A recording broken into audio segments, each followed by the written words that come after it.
Buen día, hermanos. Que el Señor les bendiga. Eh, como ya veníamos anunciando, comenzamos el mes de diciembre y este mes es bastante especial. Es como cerrar el año con esta alegría de saber que nuestro Salvador vino. Que cuando festejamos Navidad estamos festejando que el Señor Jesucristo es el centro de la historia y es quien tiene el poder de seguir avanzando en la historia. ¿Se escucha bien? ¿Sí? Bien, bien. Yo les invito a que podamos buscar en nuestras Biblias una profecía que está en Isaías capítulo 11.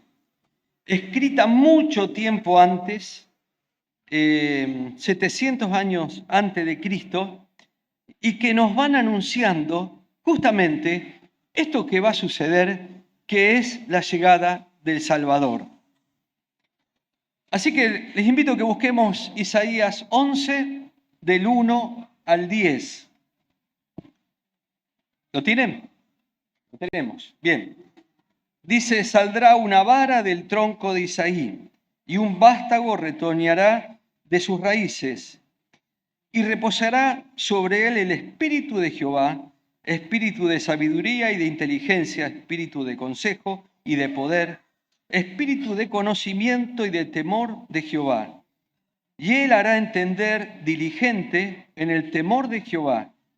No juzgará según la vista de sus ojos, ni arguirá por lo que oigan sus oídos, sino que juzgará con justicia a los pobres y arguirá con equidad a los mansos de la tierra, y herirá la tierra con la vara de su boca, y con el espíritu de sus labios matará al impío.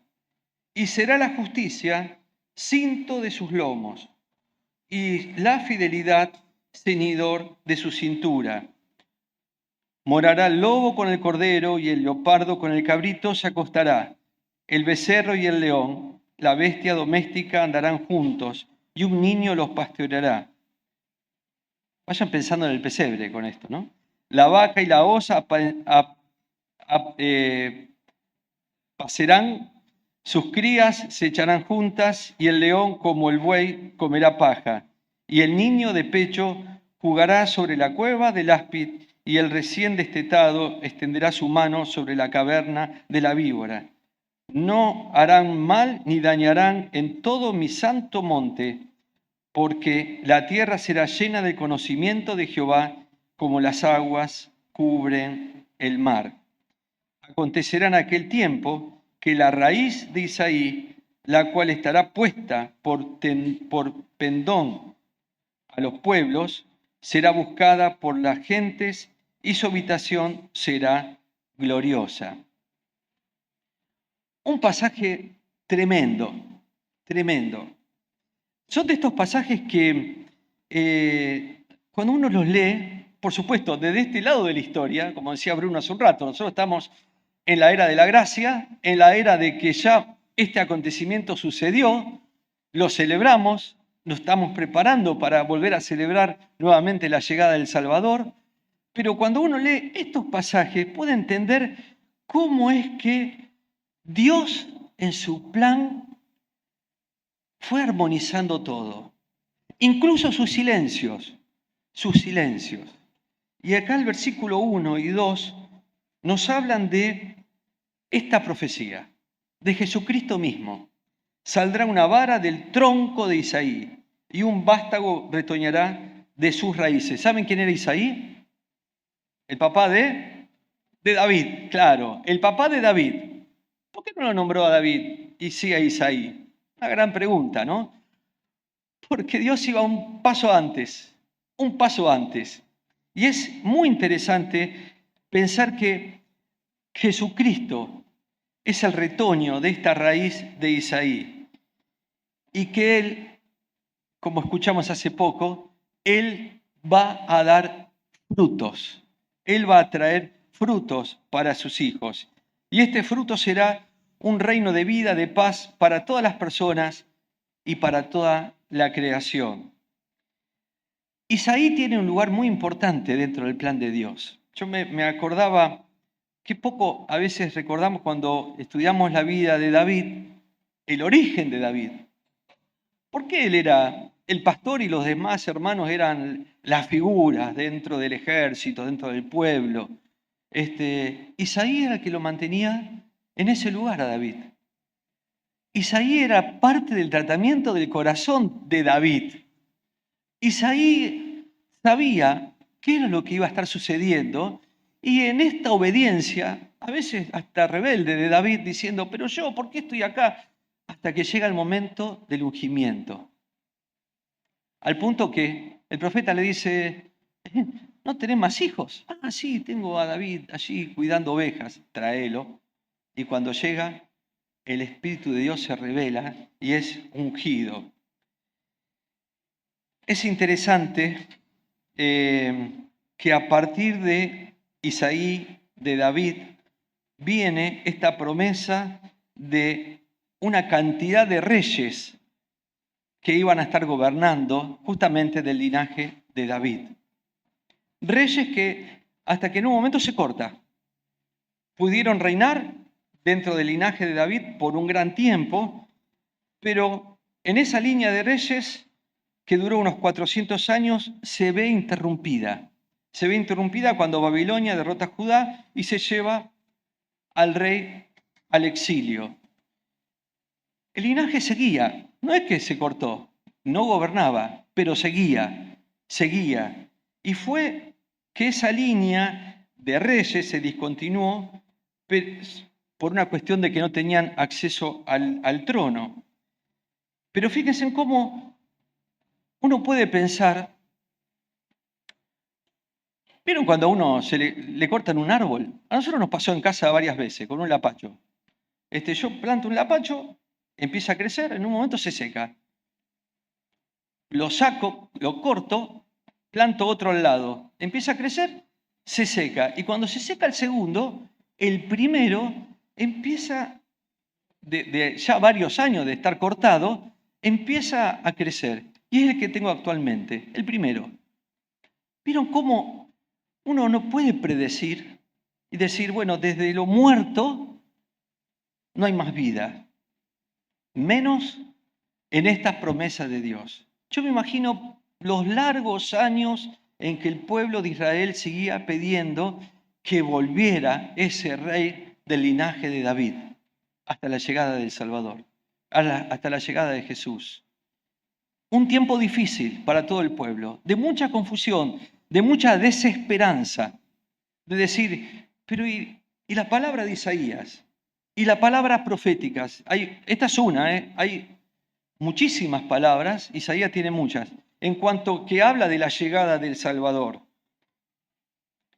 ¿Cómo es que de ese tronco que parecía seco, que ya estaba terminado, vuelve a crecer esta vara, este vástago que retoña de sus raíces? Una vara saldrá del tronco de Isaí, un vástago retoñará de sus raíces. Seguramente pequeño al principio, como todo crecimiento, como toda ley biológica. Uno habrá dicho, bueno, ay, mira, está creciendo algo, está creciendo un Salvador. De esta manera, un niño, de esta manera. Algo que parecía a los ojos de los demás insignificante. Pero de eso, de ese retoño, estaba creciendo y se estaba estableciendo el reino de los cielos que ha llegado a los hombres.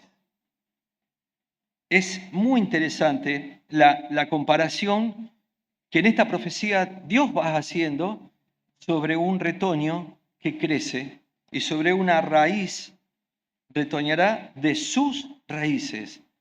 ¿Por qué de sus raíces? Porque las raíces nunca estuvieron muertas. No se veían, ¿no? Pero estaban ahí. El poder de Dios, la acción de Dios, la mano de Dios estaba siempre creciendo, estaba siempre viviendo. Y esta es una imagen de la venida de Cristo.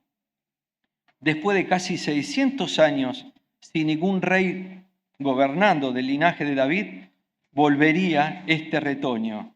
Después de este tiempo vendrá este brote, ese niño llamado Jesús, dando cumplimiento a esta profecía.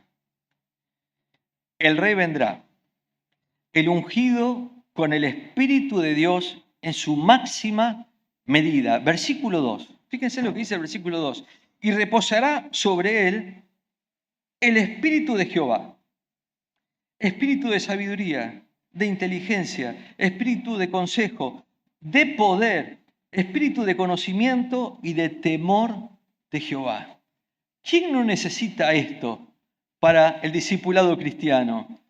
Que el Espíritu de Dios esté con nosotros. Jesucristo ahora viviendo en nosotros, podemos tener esta unción de Cristo Jesús viviendo en nosotros. Sí, justamente Jesucristo representa el Espíritu de Jehová, el Espíritu de la sabiduría, el Espíritu de inteligencia.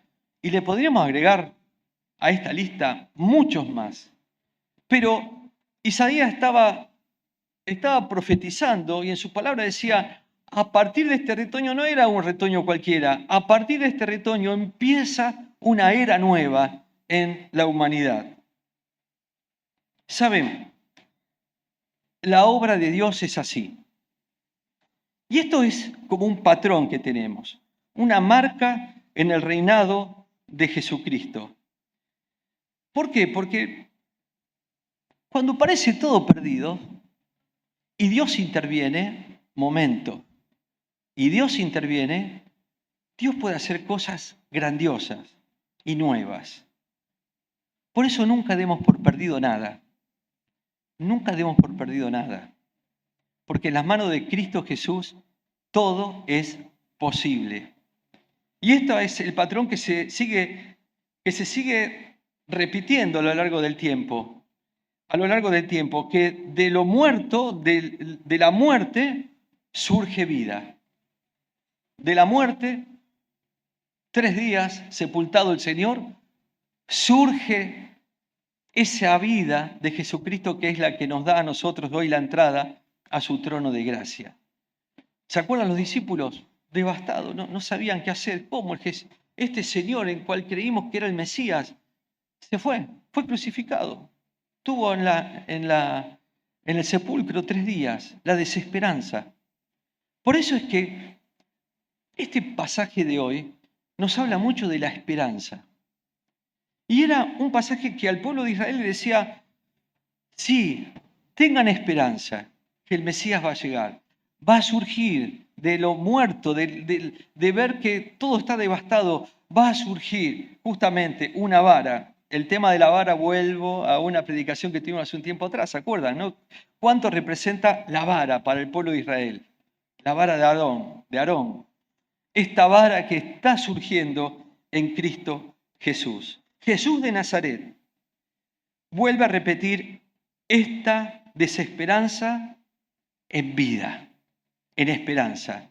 Este cambio de la desesperanza de sus discípulos en esa esperanza de vida, abriéndonos justamente la puerta de los cielos, esta puerta eterna. Jesucristo vence la muerte. Jesucristo vence la muerte. Transforma lo que parece perdido, lo transforma en vida. Y esto, yo creo que para nosotros hoy es una gran lección.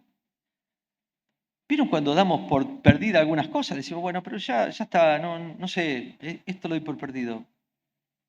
¿Lo pusiste en la mano de Cristo? ¿Pusiste a esta persona, esta enfermedad, este tiempo que estás pasando? ¿Lo pusiste en Cristo?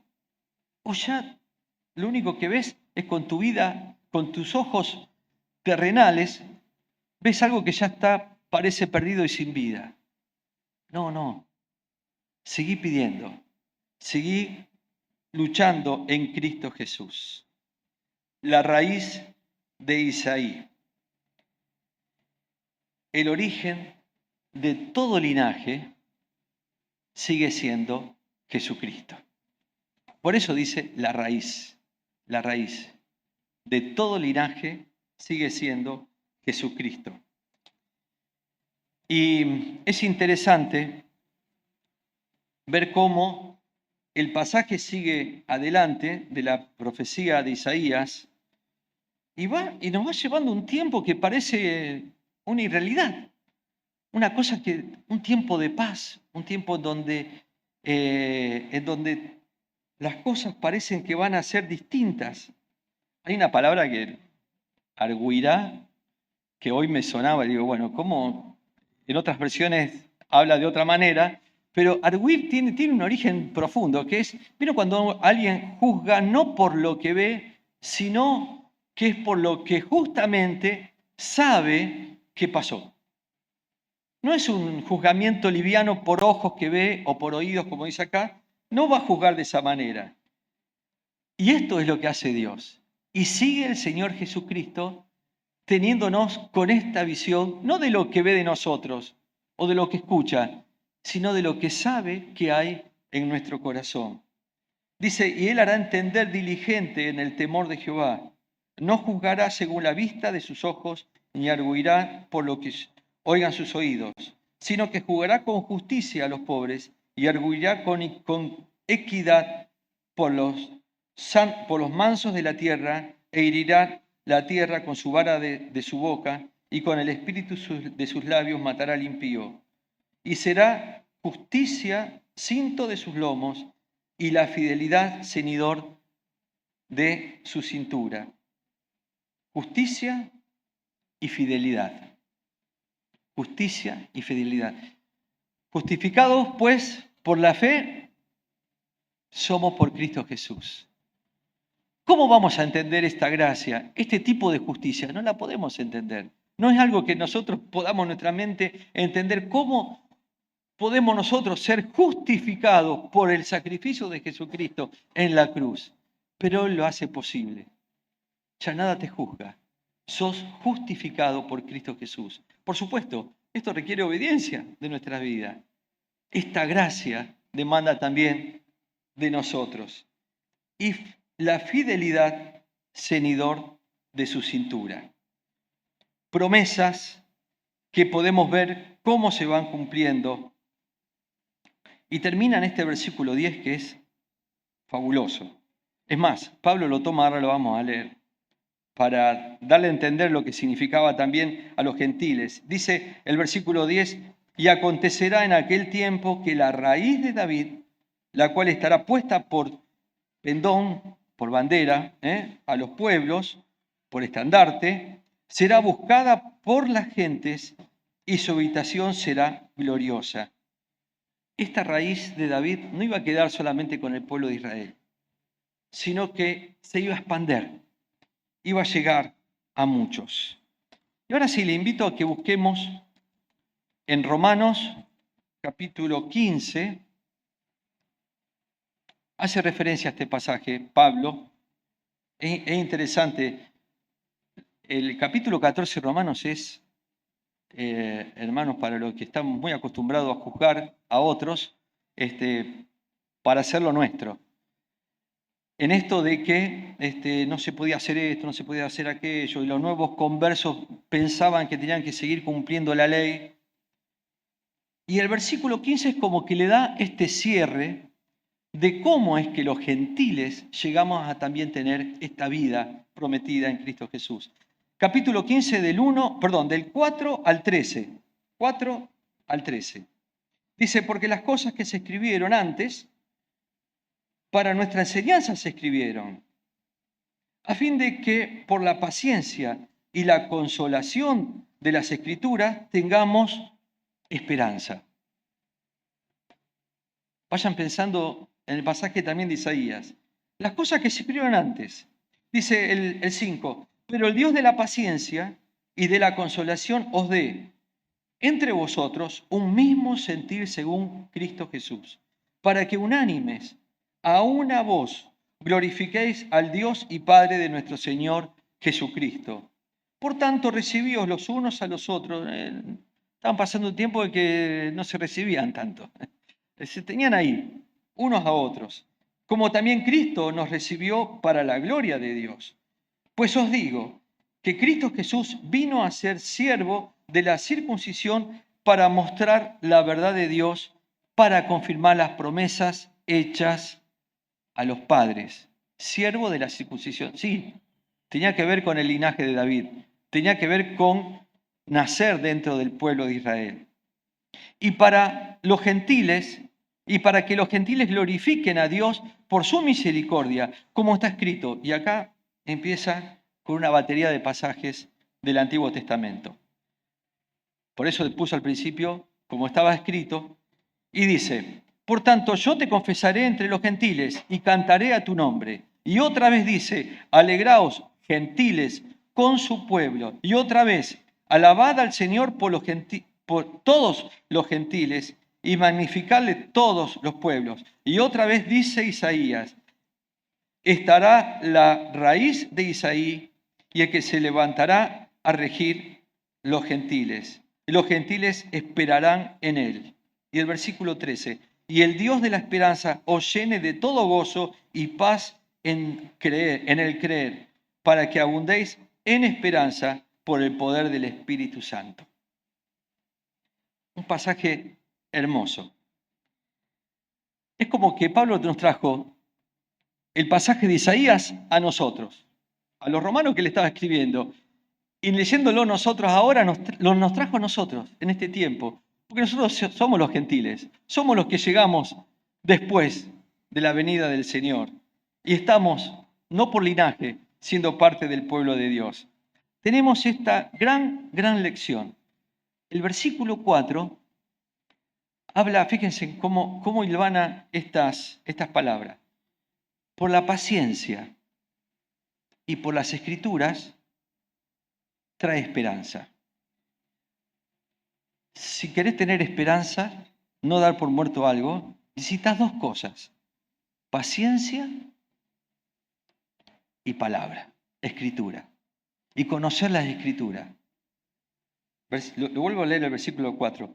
Porque las cosas que se escribieron antes, para nuestra enseñanza se escribieron, a fin de que por la paciencia y la consolación de las escrituras tengamos esperanza. El gran mensaje de Pablo era la esperanza. Se repite varias veces. Vuelvo a esta fórmula de Pablo. Paciencia y lectura, escritura. Esto nos trae esperanza. Esta es la obra del Espíritu Santo. Esto es lo que realmente hace que podamos tener esta esperanza. Confiar que el Señor te va a dar lo mejor. Pablo afirma que Cristo es la confirmación de las promesas hechas al pueblo de Israel. Y fíjense en los versículos 8 y 9. Pues os digo que Cristo Jesús vino a ser siervo de la circuncisión para mostrar la verdad de Dios, para confirmar las promesas hechas a los padres, para que los gentiles glorifiquen a Dios por su misericordia. Y esto es lo que nos toca a nosotros también, glorificar a Dios porque nos sigue teniendo misericordia y porque en Cristo Jesús se cumplió esta palabra. Y estos dos últimos versículos. Estará la raíz de Isaí, el que se levantará a regir los gentiles. Se levantará a regir los gentiles. Los gentiles esperarán en él. Isaías 11:10. Es el paralelo, ¿no? Y el Dios de la esperanza os llene de todo gozo y paz en el creer, para que abundéis en esperanza por el poder del Espíritu Santo. Una de las señales del discípulo es ver gente con esperanza, no creada ficticiamente, creada por el Espíritu Santo, vivida por el Espíritu Santo. Pero siempre uno decía, nosotros también estamos en un tiempo de la gracia, pero también esperando la venida del Salvador. Y en este tiempo, ya Pablo decía, bueno, algunos lo tienen porque por lejano, como que no se está cumpliendo. Momento, volvemos a la fórmula: paciencia más escrituras es justamente la que trae esperanza. Esa raíz de Isaí se cumplió en Cristo Jesús. Y es justamente la que también nos trae a nosotros esta esperanza. Y termino con esto. El Dios de la esperanza os llene de gozo y paz. Me gusta el título que le dio Pablo a Dios. El Dios de la esperanza. El Dios de la esperanza le dé paz y le dé gozo. ¿Por qué? Porque nosotros que somos fruto de este Dios de la esperanza, se tiene que replicar en nosotros también. Gozo y paz. ¿Por medio de qué? Del Espíritu Santo que trae abundancia de esperanza. Termino con esto. Qué pesimistas somos muchas veces cuando las situaciones se nos oscurecen rápidamente, ¿no? Y la palabra de Dios nos exhorta, sea cual sea el tiempo histórico que estemos viviendo. Sí, no vamos a poder cambiar los tiempos de Dios. Nos gustarán, no nos gustarán, estarán llenos de tantas cosas. Pero en este tiempo histórico de Dios, Dios sigue pidiendo que sus hijos proclamen a este Dios de esperanza, que no los abandona, que puede transformar de algo que parece muerto en traer un reino para que lo podamos vivir. Por eso la importancia de la raíz de Isaí. Ya desde ese tiempo, siglos antes, hasta nuestro tiempo, Dios sigue pensando de la misma manera y no hay mudanza en su pensamiento. Y Dios sigue siendo el mismo Dios de esperanza en la época de Isaías, cuando Dios habla a través de Isaías a esta palabra que escribe Pablo hace un tiempo y es la que hoy también podemos tener entre nosotros. Hermanos, que el Dios de esperanza les traiga gozo, les traiga paz y les traiga esta visión de que Dios hace todas las cosas nuevas. No desesperemos, tengamos paciencia y palabra, para que nuestra esperanza sea realmente una esperanza basada en lo que está en el corazón del Señor. Oramos. Señor, te damos gracias por esta palabra, te damos gracias, Señor, porque, Señor, tú no varías en nada desde el principio al fin. Tú eres el alfa y el omega, el principio y el fin. Gracias, Padre, porque por medio del Espíritu Santo y de tu palabra podemos nosotros tener esta revelación de lo que hay en tu corazón. Tú eres el Dios de la esperanza. Yo te doy gracias, Padre, porque muchos aprendieron a esperar en la palabra hasta que sucedieron los hechos. Tal vez muchos, Señor, dejaron de seguirte justamente por la desesperanza. Yo te pido, Padre, para que tú nos levantes en este tiempo como hijos de esperanza, hijos que puedan decir en esta palabra, Señor, tú haces realidad todas las cosas nuevas. Yo te doy gracias, Padre, porque como pueblo también, Señor, podemos estar celebrando este tiempo en donde reconocemos que tú viniste al mundo para darnos vida y vida en abundancia. Y tenemos la esperanza de tus tiempos, la esperanza de que tú vas a venir a reinar por siempre y vas a llevar a tu pueblo a ese lugar gozoso, a ese reino eterno, Señor. Señor, no tenemos más que palabras de agradecimiento para darte, Señor, en esta mañana. Te bendecimos, te glorificamos y te damos la gloria y la honra por todos los siglos. Amén.